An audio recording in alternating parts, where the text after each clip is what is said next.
When we think of the great icons of the 20th century, few names carry the weight of Jacqueline Kennedy Onassis. We see her in our mind's eye as the poised First Lady in the blood-stained Chanel suit, or the glamorous socialite dodging paparazzi on the streets of Capri. But there is a version of Jackie that the public rarely saw, the woman who lived behind the limestone walls of 1045th Avenue. After the shattering tragedy of November 1963, Jackie Kennedy faced a challenge that would have broken most people. She was a 34-year-old widow, a mother of two, and the most famous woman on the planet. She was a living monument, a symbol of national grief. But Jackie didn't want to be a monument. She wanted to be a person. She needed a place where the flashbulbs couldn't reach, a sanctuary where she could heal, raise her children, and eventually reinvent herself. This is the deep, untold story of her New York City penthouse. It is not just a story of real estate and luxury, it is a story of how a home can become a fortress for the soul. Chapter 1. The Great Escape, 1964. In the months following the assassination of JFK, Jackie felt suffocated in Washington, D.C. Every corner of the Capitol was a ghost of her former life. She realized that to save herself and her children, she had to escape. She chose New York City. To her, New York was the only place big enough to disappear in. In 1964, she discovered a 15th-floor penthouse in a prestigious pre-war building at the corner of 85th Street and 5th Avenue. Designed in 1930 by the legendary Rosario Candela, the building was a masterpiece of Gold Coast architecture. Jackie purchased the apartment for $200,000. By today's standards, that sounds like a bargain for 5,300 square feet on Fifth Avenue, but at the time, it was a massive statement of independence. The location was strategic. It sat directly across from Central Park and was just a few blocks away from the Metropolitan Museum of Art. For Jackie, this wasn't just about a prestigious zip code. It was about the psychological buffer the park provided. From her windows, she could see the reservoir, later named in her honor, and the shifting seasons of the trees. It was a place where she hoped the citizens of New York would grant her the one thing she hadn't had in years: a normal life. Chapter 2. The Architect of Peace. To turn this massive 10-room apartment into a home, Jackie called upon Billy Baldwin, the most celebrated interior designer of the era. Baldwin was known for his American aesthetic, a style that was refined but never stiff. Jackie's instructions were clear. She didn't want the penthouse to feel like a museum or a stage set. She wanted lived-in elegance. Together, they stripped away the formal rigidity of the original layout. They knocked down walls to create a sense of flow. Jackie obsessed over the movement of light. She wanted the morning sun to hit the breakfast room and the evening glow to settle into the library. The floors were laid with classic parquet de Versailles, reminiscent of the French palaces she so admired. The walls were painted in soft, luminous shades: parchment, bone, and pale cream. This wasn't just a design choice, it was a functional one.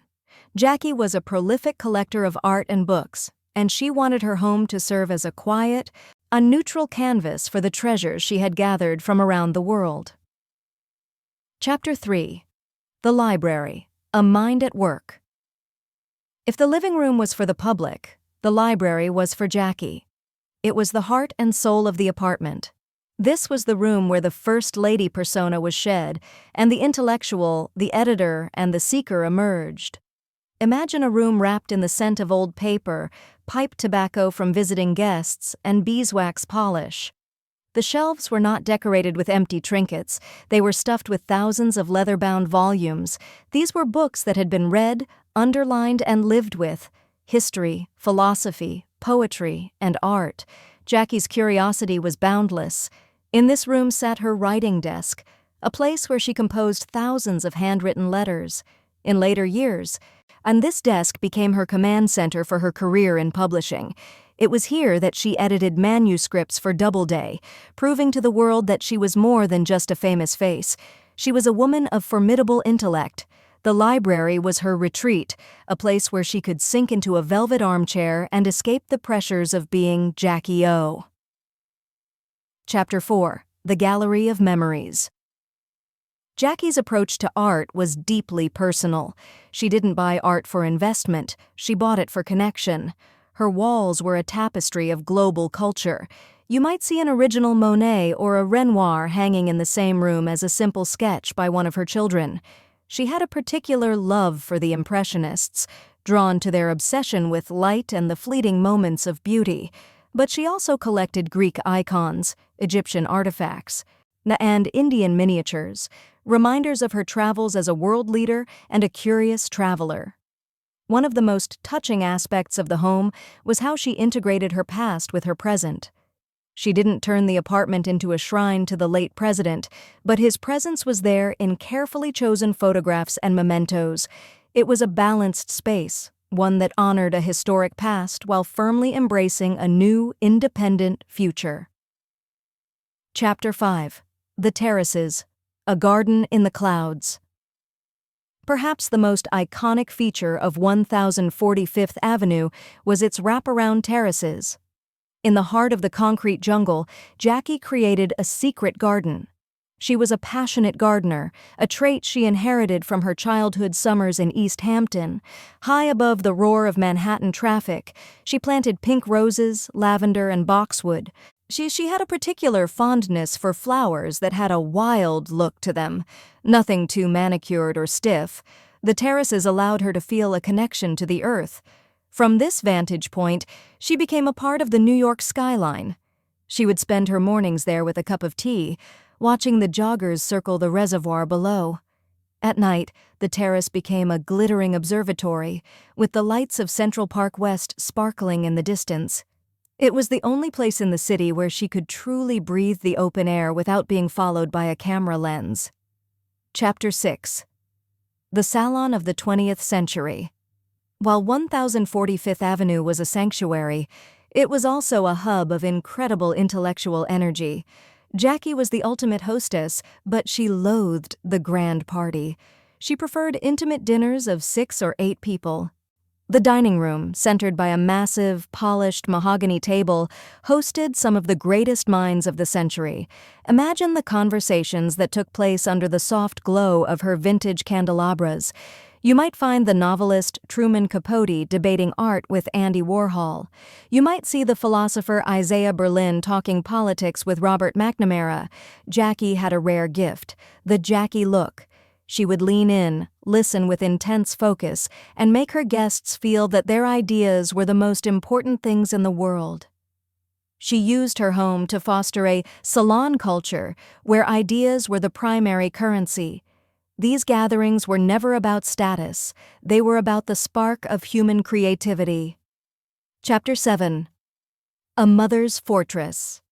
Despite the high-profile guests and the priceless art, the penthouse was, first and foremost, what a family home. Jackie was famously protective of Caroline and John Jr.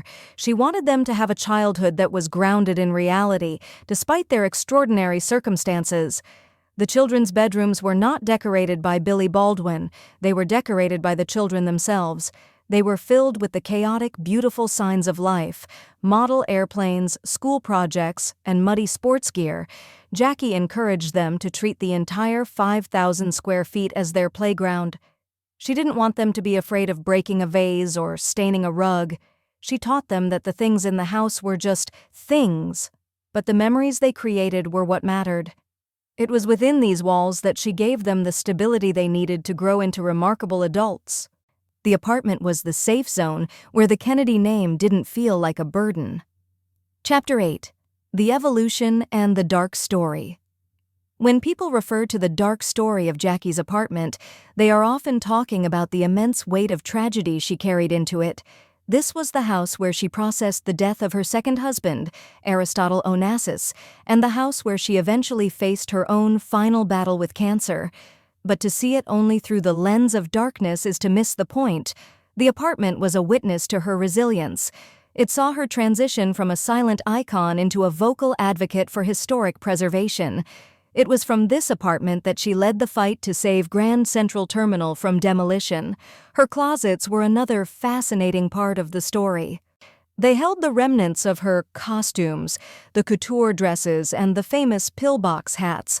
But Jackie didn't dwell on them. She kept them organized, much like a professional keeps their tools, but her focus was always on the next book she was editing or the next cause she was supporting. Conclusion: the soul of a home. Jacqueline Kennedy Onassis lived at 1040 Fifth Avenue for 30 years, until her death in May 1994. When the apartment was eventually sold and its contents auctioned, the world got a glimpse of how she really lived. What they found wasn't a cold, gold-plated palace. They found a home that was warm, intellectual, and deeply personal. The story of her Manhattan penthouse is a reminder that we are not defined by what happens to us, but by how we choose to rebuild. Jackie took the scattered pieces of a broken life and used them to build a masterpiece.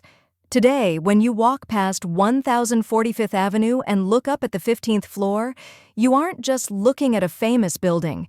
You are looking at a monument to private grace. It remains a timeless example of how a home can reflect a soul, a blend of French style, American strength, and an eternal quest for peace. Closing, soft, reflective tone. Jackie once said that if you bungle raising your children, nothing else much matters in life. At 1045th Avenue, she didn't bungle it. She built a world where love, art, and memory lived in perfect harmony. And in doing so, she taught us all how to find our way back home.